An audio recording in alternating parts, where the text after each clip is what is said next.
பணத்தை கவர்ந்து இழுக்க மகிழ்ச்சியாக இருங்கள்னு சீக்ரெட் புக் சொல்லுது. தற்போது மகிழ்ச்சியாக இருக்கும் உணர்வு உங்கள் வாழ்வில் அதிகமான பணத்தை விரைவாக கொண்டு வர சிறந்த வழின்னு சொல்லுது.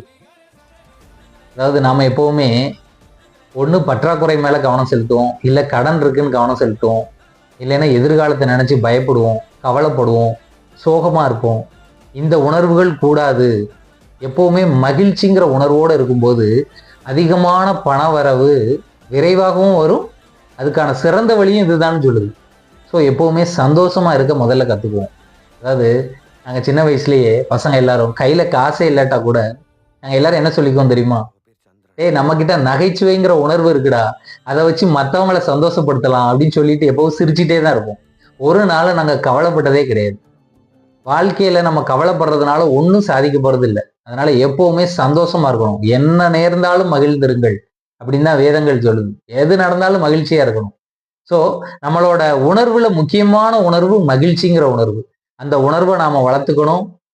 அதிகமான பண வரவை கொண்டு வர சிறந்த வழின்னு தி சீக்ரெட்டே சொல்லுது.